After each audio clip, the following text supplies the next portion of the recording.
جنگ کے میدان میں اللہ سبحانہ و تعالیٰ مسلمانوں سے کہتے ہیں کہ جنگ کے میدان میں جب دشمن آئیں گے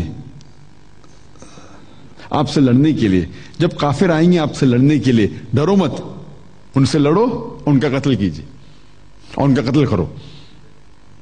آج کی تاریخ میں کوئی بھی آرمی جنرل، مثال کے طور پہ اگر امریکہ اور ویتنام کے بیچ میں وار چل رہی ہے تو بٹ نیچرل امریکہ کے آرمی جنرل کہیں گے جنگ کے میدان میں، وہ یہ نہیں کہیں گے ڈر جاؤ بھاگ جاؤ، وہ کہیں گے ڈرو مت، جب دشمن آئیں گے تو ان کا مقابلہ کرو اور ان کا قتل کیجیے، ان کا قتل کرو۔ تو اسی طریقے سے اس آیت میں اللہ سبحانہ و تعالی جنگ کے میدان میں کہہ رہے ہیں کہ جب دشمن آئیں گے تو اب ڈرو مت، آپ ان کا قتل کرو۔ تو یہ ہے ان کانٹیکس۔ اور آیت نمبر 5 کے بعد اکثر لوگ، اور ارون شوری جو ہندوستانی ہیں اور کئی کتابیں اسلام کے خلاف لکھی ہے، وہ اپنی کتاب ورلڈ آف فتوا میں اس آیت کو کوٹ کرتے، سورہ توبہ سورہ نمبر 9 آیت نمبر 5، اور آیت نمبر 5 سے جم مارتے ہیں آیت نمبر 7 پر۔ کوئی بھی عام انسان پہچانے گا، any one with little intelligence, کہ آیت نمبر 6 میں ان کے بیماری کا علاج ہے۔ آیت نمبر 6 میں اللہ تعالیٰ فرماتے ہیں کہ اگر دشمن، اگر کافر، اگر مشرک امن چاہتے ہیں تو انہیں ایسے محفوظ جگہ پہ لے جاؤ اور تاکہ وہ اللہ سبحانہ وتعالیٰ کا کلام سن سکے۔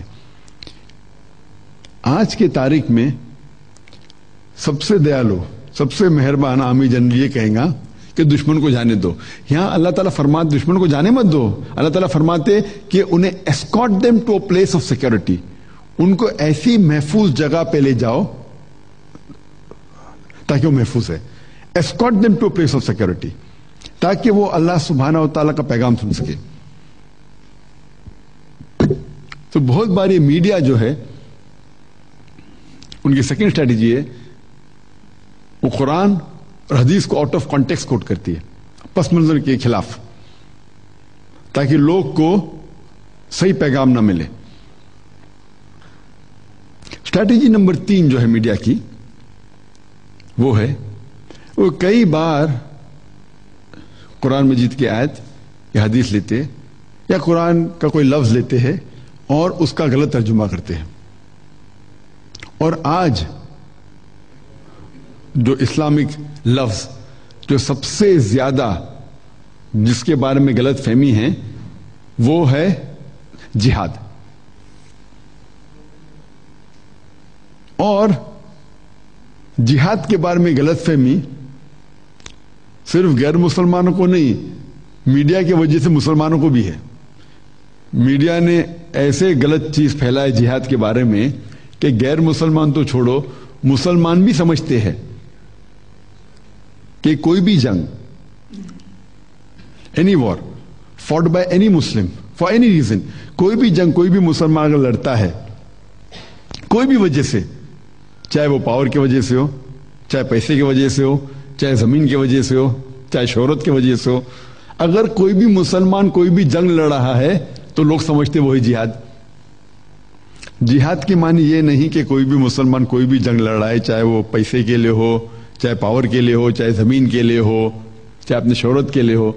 جہاد آتا ہے عربی لفظ جہادہ سے، جس کے معنی ہے ٹو اسٹرائیو اینڈ اسٹرگل، جد و جہد کرنا۔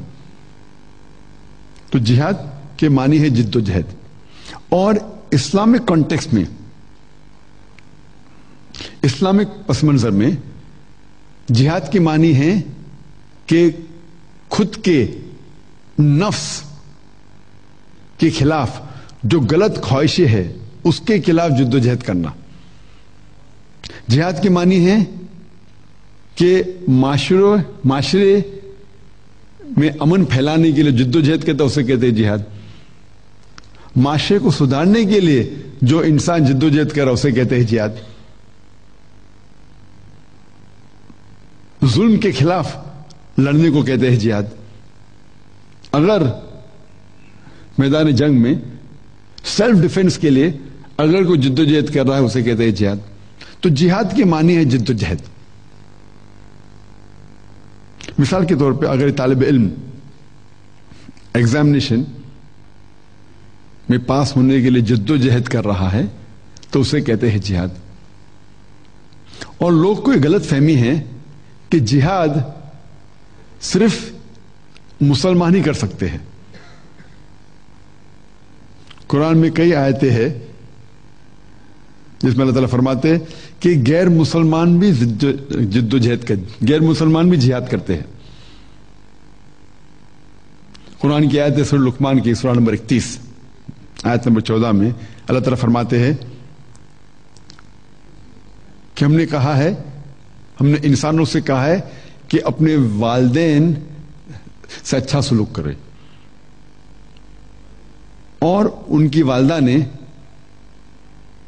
انہیں تکلیف سے پیٹ میں رکھا اور تکلیف سے جنم دیا. اس کے فوراً بعد آیت نمبر 15 سورہ لقمان سورہ نمبر 31 میں اللہ تعالیٰ فرماتے لیکن اگر آپ کے والدین جدوجہد کرتے ہیں آپ کو کسی اور کی عبادت کرنے کے لیے اللہ کے علاوہ جسے آپ کو علم نہیں ہے تو ان کا کہنا مت مانو، لیکن ان کے ساتھ حسن سلوک کرو. مطلب اگر آپ کے والدین جدوجہد کر رہے ہیں، جہاد کر رہے ہیں آپ کو کسی اور کی عبادت کرنے کے لیے اللہ کے علاوہ، تو ان کا کہنا مت مانو. یہ پیغام سورہ عنکبوت سورہ نمبر 29 آیت نمبر 8 میں اللہ تعالیٰ فرماتے ہیں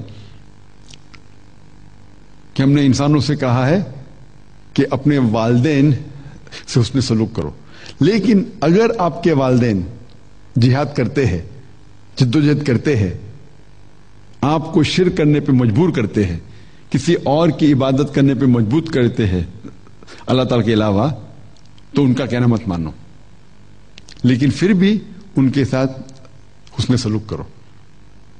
تو یہاں اللہ تعالیٰ فرماتے ہیں کہ غیر مسلمان والدین وہ جہاد کر رہے ہیں، جدوجہد کر رہے ہیں کہ اپنے بچوں سے شرک کرنے کے لیے.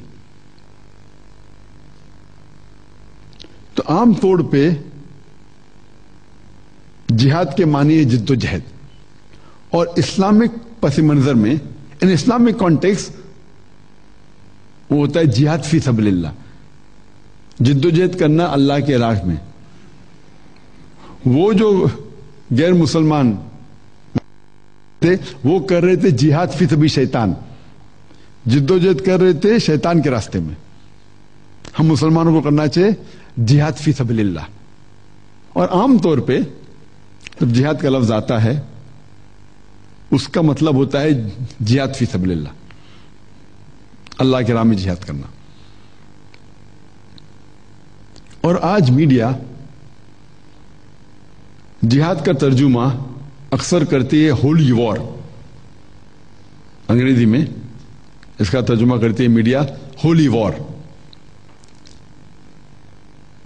یہ ہولی وار جو لفظ ہے اگر عربی میں اس کا ترجمہ کریں گے تو ہوتا ہے حرب مقدسہ. اور یہ لفظ حرب مقدسہ قرآن مجید میں کہاں بھی اس کا ذکر نہیں آتا، کوئی بھی حدیث میں نہیں آتا ہے. یہ لفظ جو ہولی وار سب سے پہلے بار استعمال کیا گیا تھا کروسیڈرز کے لیے، جب کرسچن کروسیڈرز اپنے پاور کے بل پہ ہزاروں انسانوں کو کرسچینٹی میں کنورٹ کر رہے تھے، اسے کہتے تھے کروسیڈ. اور آج وہ کروسیڈ جسے ہولی وار کہا جاتا تھا آج مسلمانوں کے لیے استعمال ہو رہا ہے. تو جہاد کا ترجمہ ہولی وار نہیں ہے. جو پہلے کرسچینٹی کے لیے استعمال کیا گیا تھا آج میڈیا استعمال کر رہی مسلمانوں کے لیے. اور جہاد کے بارے میں اور اگر آپ جاننا چاہتے تو میری تقریر سنیے، جہاد and terrorism and Islamic perspective, جہاد اور دہشت گردی. اسلام کے پس منظر میں.